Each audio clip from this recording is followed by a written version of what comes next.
Hello, everyone. Thank you and welcome back to Reinventing Mental Health, where we are talking about mental health and then looking for root causes. Today, we have with us Sandra Kuse, and she's a certified trauma healer, intuitive mentor, and coach. She's also a published author, a Reiki master and teacher, and she designed the Divine Ancestral Healing Method and the Trauma Reiki system, or Reiki system. After healing her own trauma, that I'm going to let her share with us, she developed a multi-modality trauma healing approach that helps her clients not only fully release trauma, triggers, and PTSD, but also supports them in reclaiming their lives and discovering who they truly are. Her book, Journey to Yourself, How to Heal from Trauma, takes the reader on a journey through the mysteries of trauma and the effects it can have on body, mind, and spirit. So thank you so much for joining us today, Sandra. Thank you so much for having me. All right. So in your introduction, it talks about some trauma that you yourself experienced. So tell us a little bit about what your life has involved and how it got you here today. Sure. Well, my traumatic journey started when I was 12 years old. My mother made it possible to fulfill a childhood dream of mine, which was taking care of a pony. And it was the stable master who promised my mother to take care of me and ended up molesting me. Oh my goodness, I'm so sorry to hear that. Thank you. That was the first one. The second one was when I was 14. Mm-hmm. I should mention I'm born and raised in Germany. So we went hiking to Austria every year. Mm-hmm. And we were always going to the same hotel. And it was the hotel owner who tried to fondle my breasts simply because he did it with everybody who came. It was like a welcome handshake in the 80s when it was still not frowned upon as much as it is now. So he never did, but he kept on chasing me and ignoring my no and me saying, I don't want this. And so it wasn't a deal until my parents came back and I could find shelter with them. Mm-hmm. Then between the age of 16 and 17, I was bullied in school from almost the whole class, like spitballs and kicking when I was sitting there reading and calling me names and bullying away the only friend I had. And the crescendo was when I was writing a letter to my pen pal. And I told her about my first boyfriend, how excited I was and how we met and everything. And they stole this letter out of my backpack and they made copies and distributed them throughout the whole school. Oh no. Now I can laugh about it, but back then it was hell. Mm. Then between the age of 19 and 25, I was sexually assaulted multiple times. When I did my education in hotel business, in Germany you learn a trade. You can go to university or learn a trade. And when you learn a trade, you go to school and you work in the field of your choice. And for me, that was hotel business. I always loved service. Mm-hmm. And as I was doing my 3 months in the restaurant, I was sexually harassed by the staff. So like coming into the changing room that had no lock when I was changing and just standing there leaning against the wall and looking at me. Or my mother called me one time and they just gave me the phone under the bathroom stall and things like that. So I was very uncomfortable. And when I was 22, I was raped by the best friend of my then boyfriend.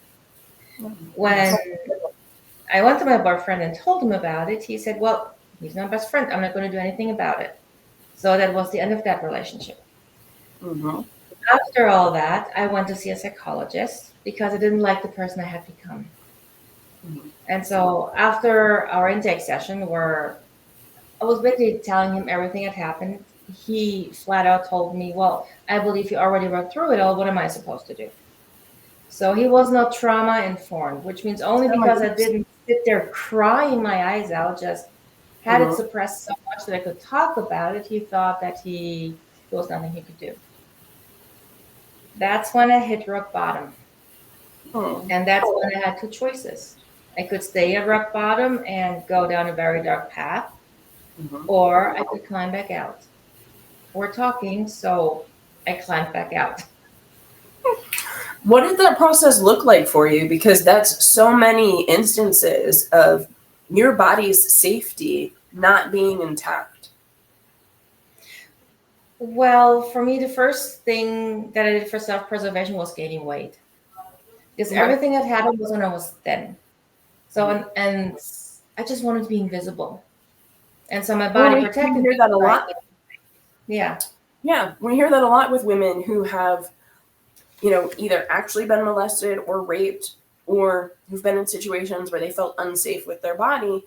They Mhm. feel that if they gain weight, well, then nobody's going to pay attention to me, nobody's going to touch me, and these things Exactly. aren't going to happen. Mhm. Yes, exactly. And then there were two aha moments brought on by two friends of mine who really helped me on my healing journey, because I didn't go to any mental health professional ever again. So the Okay. whole healing journey was my own. Okay. So since I'm a very intuitive spiritual healer, Mhm. so of course one aha moment was leading me onto my spiritual path. Mhm. And there was a friend of mine who was very spiritual himself. His father was a Reiki master, so he knew all about energy and the chakras, and I knew nothing. So one day when he visited me after I went to see a psychologist, and he saw me sitting on a couch like a heap of misery, and he put his hands on his hips, looked at me with a stern face, and said, "Get a quartz crystal already." And I had no idea what he meant. But it was very interesting. Mhm. So, to make a brief explanation, the quartz crystal is also called the poor man's diamond, because its ability to help the body release stuck energy and help it healing is as valuable as the monetary value of a clear cut diamond. It's so Mhm. powerful. So I was basically taking it to bed with me and holding it in my hand every time I went to sleep. And sometimes I felt nothing in my hand. Sometimes it was like my hand was tingling, getting hot. Sometimes I Mhm. didn't know if where the crystal began and my hand ended. So it was different sensations. And after 3 months, I started to feel better, lighter, like a weight had been lifted. Now, I wasn't healed in any way, but it was the beginning of my healing journey, my introduction to spirituality. And now energy is a very big part of what I'm doing with my clients. Now, the second aha moment came from my last boyfriend before I met my husband.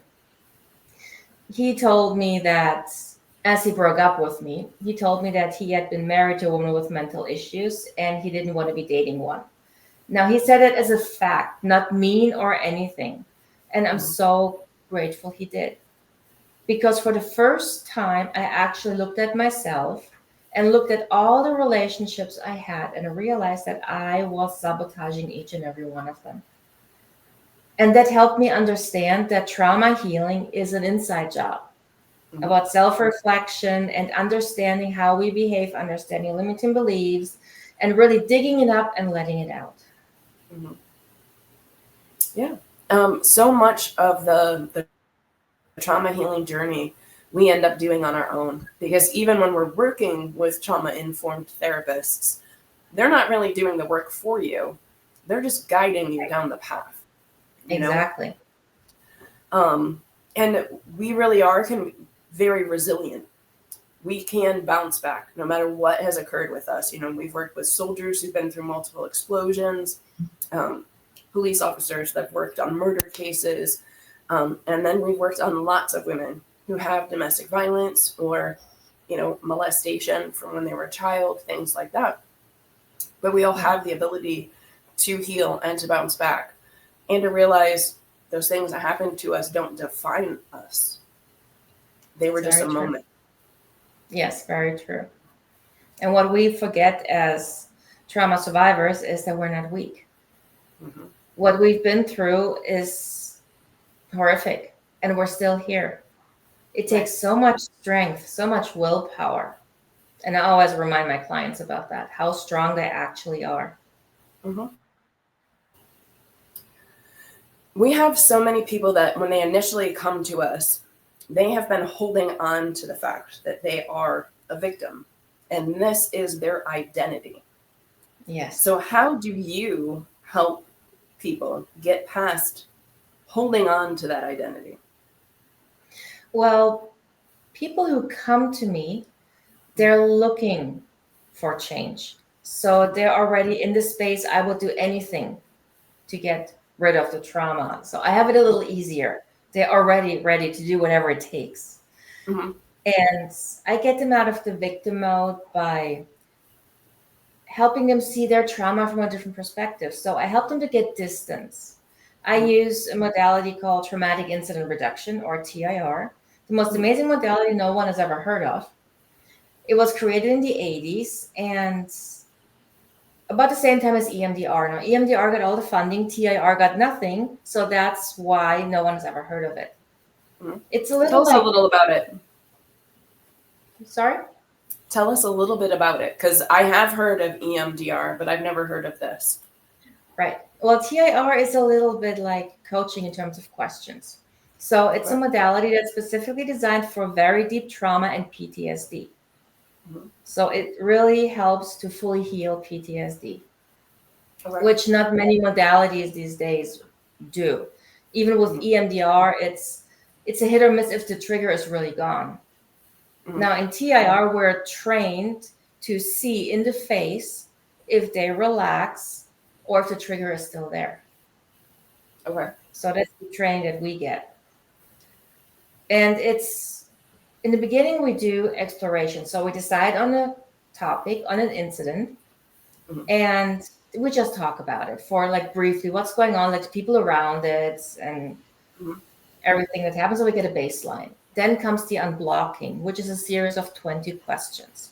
Now, we don't need 20 questions if the trauma is not as deep and most of the stuff already comes up in the first few. The interesting thing is that each question is being repeatedly asked until the answer is nothing else comes up. Okay. Each question brings mini triggers to the surface. So, for example, the first question would be concerning dog. Has anything been suppressed? So, and then they would think about the first thing that pops into your head, you talk about, even if it feels unrelated because it popped in your head. So it's a trigger. So we talk about it to let this mini trigger go. So we do these questions for 2 to 3 sessions, give or take. Sometimes it takes 4 if it's really trauma, and depending on the repetitions. And then once we're certain that we have released enough triggers to get to the actual incident, then comes the TIR, where we go into the incident and look at it if it were just happening. And I ask them again and again and again to tell me what happened. Okay. And this will bring up the last big trigger of that incident. And after that, ideally, usually it works that way, the trauma feels as if I would say I have wooden floors. Like, who cares? So that's where the trauma is ending up, because what really happens as a trauma is the story. And most people get stuck in a story, but the story will never change. It's the emotions attached to the story. And with TIR, we're basically unlinking the story from the emotion. The emotion falls away, and the trauma is just something that happened somewhere in our lifetime. So that's interesting, because in our office, we do neurofeedback. So we map the brain, and when we have somebody that has trauma, we can actually watch, like if you ask them about their trauma while they're doing neurofeedback at the beginning of it, you can watch part of their brain just shut off and be like, nope, I'm staying in the trauma. And that emotion, like they don't want to talk about it. They can't bring up the words. It's just so neat to watch it actually happen live on the screen. But then as they're going through the course of treatment, they end up where the brain, like it's linking everything, but it's not causing anything to lock, and the emotion doesn't own the situation anymore. Right. Yep. But the brain is really interesting how it works and connects. Yeah. That's very true. Okay. So you learned this modality. You've used it on yourself. Okay. No, you can't use it on yourself. Have you had somebody else do it with you? No, I learned this after I was already healed. When I was already on the journey to becoming a trauma healer. Okay. Virtually, I had nothing on my healing journey. I did it all on my own. But when you think about it, right now I'm grateful because I experienced this, so I know what it means to be stuck in deep trauma, but I also know how amazing it feels to be completely free of it. For me, there is no trauma left. So I don't even say trauma survivor, not trauma thriver. I say no trauma at all. It's just gone. So there is no definition. I'm just not traumatized anymore.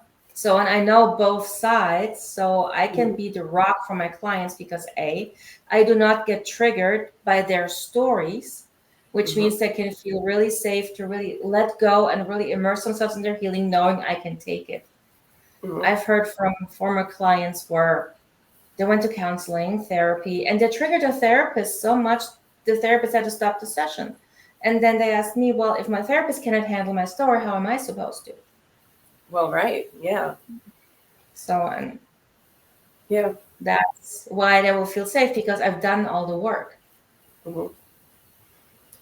So today, who are the clients that you work with? Mostly women, simply because men doesn't like my no sugarcoating direct approach. They need a little bit more coddling, and I'm just not that person. Okay. So mostly women, and they enjoy my approach, like being honest and to the point. And these are women that usually there's two types. There's the one type that is just ready. They're saying, I'm ready for it. It's getting on my nerves. It has to get out. I haven't found anything that works, so let's do this. Usually they hear me on a podcast or they read my book or a friend of a friend. And they rush through healing the rest of their trauma so quickly, which is what I want. Right. You know, I always tell them, I want to spend as little time with you as possible. You have a life to live. Right? So that's usually pretty fast. And we do a lot of laughing, you know, a lot of aha moments. It's very light. And there are others who have been suppressing their trauma for decades, and suddenly it just comes rushing to the surface and they don't know what to do. They also come to me because they also tried everything and said, well, I still feel crappy. And I'm a person, when I just choose to work with someone, I don't give up on them. I don't like this question, now what? Which is why I have a multi-modality approach. So we go from one to the next. So if the deep trauma is gone, then we start working on the limiting beliefs, the self-sabotaging behavior, get their courage and setting boundaries back. And then really changing their lives and helping them to build the lives they always wanted. So I'm like a one-stop shop, basically. Okay. All right. Now, I know that you are located in Canada. Yes. So if people want to contact you, how do they find you? I am online. Okay. They can find me through my website, riseaboveyourstory.com. They can find me on Facebook under the same name. My book is on Amazon. It's called Journey to Yourself, How to Heal from Trauma. Okay. And I do work exclusively online. Okay. All right. That is all good to know. So tell us a little bit about your book. Sure. Journey to Yourself is going to be a trilogy. Okay. So the first book is published. It's called, well, How to Heal Your Trauma, written by someone who did. And it's, well, I guess it falls under the category self-help memoir. So I share my story. It's like 10 pages. So it's not the whole book. It's not a memoir per se. And then I try to explain what trauma really is in a way that we can understand it. Because we're only afraid of what we don't understand. Once we understand why we behave the way we do and that this is trauma related, and we're saying, oh, okay, that's not so scary. So I have like exercises, room for notes. I have a journaling technique, and I have some friends who are also in the trauma healing business talk a bit about their modalities like recreational therapy, EFT, and yoga, because yoga is wonderful for trauma healing if you're open to that. Because really, there is no one size fits all to trauma healing. We all resonate to different things. And so we need to be opened up to the possibilities that therapy, or maybe what I do, is not the only thing out there. So the book is about you finding your way and healing trauma. So one of my favorite trauma books is Bessel van der Ker's The Body Keeps Score. So I love that you just brought up, the yoga stuff, because like you said, everybody has a different route for getting there. Right. And our body does sometimes have to be part of that conversation because we do store it in our body. It could be in your neck, it could be in your back, it could be in your liver. Everybody's way of holding on to trauma is just a little bit different. And then the method that they have to use to get there can be very different too. Yep. That's very true. That's where, for me, energy healing is coming in. What I have discovered through, I've been a Reiki master since 2010, but through my trauma healing, I have discovered that when a trigger is coming up, it comes up with a lot of energy because we also have an energy body that's also affected by the trauma. So if I work on releasing the energy while they're releasing verbally the trigger, they're getting through the trigger so quickly. I had a client who had very deep trauma that came up as PTSD. Like we both didn't see it coming. It was just there. And I got her out of this PTSD attack in 5 minutes, simply by adding the energy healing to the mix. And so this has become a very big part of what I do. And I'm going to start teaching that this year because it's very easy to use so that other mental health professionals can just add this to what they're already doing and make their session even more powerful and quicker and more helpful for their patients. So inside of a session, what does that look like? Well, if it's not TIR, then it is trauma Reiki coaching. So basically it's, I wouldn't say talk therapy, but they start with talking about their day. And then I usually intuitively pick up what we need to look at. So, and then we start talking about it and we usually get deeper and deeper. They get aha moments, they unravel things and draw the connections of where this is coming from. So really they're doing a lot of mental work. I do too at the same time. So, but this puts them back in power. So once you understand why you have been doing this for so long, it's like a light bulb goes on. And it's beautiful to watch, to see that in their faces when they understand why they have been doing this. Like people pleasing is so common.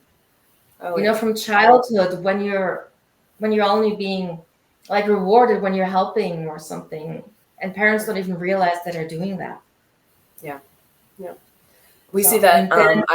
I specialize with kids, and I see that much more with girls than I do with boys. And then by the time they get into middle school and high school, it is the focus of their lives, and it causes so much mental anguish. Yes, it does. Because there's no way for us to please everybody. It just isn't possible. Exactly. Yep. So we unravel that during the coaching sessions. And I focus on giving them as many as aha moments as possible. Someone called me lately the queen of aha moments. I'm not sure if I'm quite comfortable with that, but okay. So what does the Reiki part of that look like? Because I've been to different Reiki practitioners and I actually love the practice, but I've had some that actually put their hands on me and then others that didn't actually touch. Yes. Well, I don't touch. It's a preference. What is the problem with Reiki is that if you have a client here in front of you and you with the Reiki, the question would be, may I touch you? Because there are many people who don't like touch. So, and if you're so used to touching with Reiki, then you may forget that. And before you know it, your client is out the door because they got severely triggered. That happened to one of my clients when I suggested Reiki to her before we started doing it online, like as part of the session. So trauma Reiki is different than a regular Reiki session. You don't need a table. I sit with you and I could give you a session and I would do Reiki at the same time, pulling out the negative energy and guiding positive energy in and helping you like that to really release the trigger and get back to balance. So trauma energy is different. So for example, if you're releasing trauma, sometimes you release the mental trauma first. And then the next session, the physical comes up. I have clients who sit there and say, I feel like I'm being touched and raped and no one is here. It can get so intense. And this is the energetic memory of the body. So I'm pulling out the energy and I usually have them breathing and counting because this is very intense for them.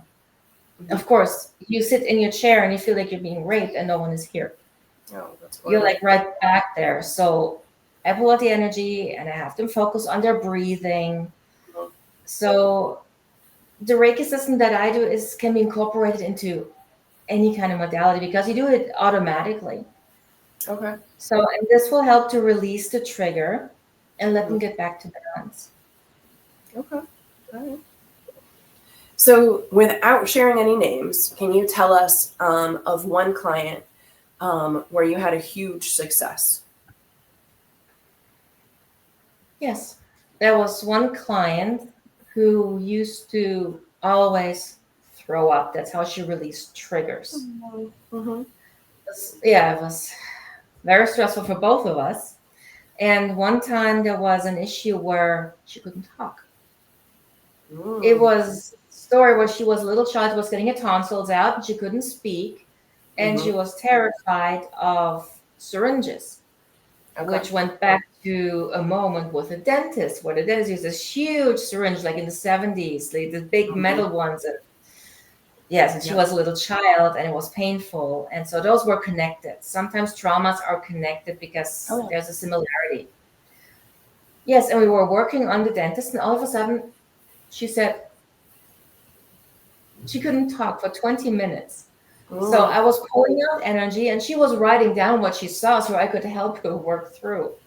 Mm-hmm. And on top of that, she was throwing up because the trigger was coming out. So, but as soon as the trigger was released, the throwing up stopped each and every time. Mm-hmm. And then It's after a so while, of course, she could, amazing. It is it was so like, amazing how the body like expresses things, right? These yes. physical symptoms. And you wouldn't think it has anything to do with a dentist appointment from when you were a little kid. But here we are. Mhm. Yes, Mm. exactly. So, and then every trigger that we released became one of her mantras. So she just repeated those words that were the issue and Mm. added them onto the mantra and was saying that every day because it no longer affected her. Okay. It was just gone. The word just didn't trigger anything. Good. So it was very intense how she released, but Mm-hmm. after she felt so much better. And it made us both happy because there really wasn't intense how she released trauma. Mm-hmm. Yeah. And everybody's just a little bit different with that. So, yeah. Yeah.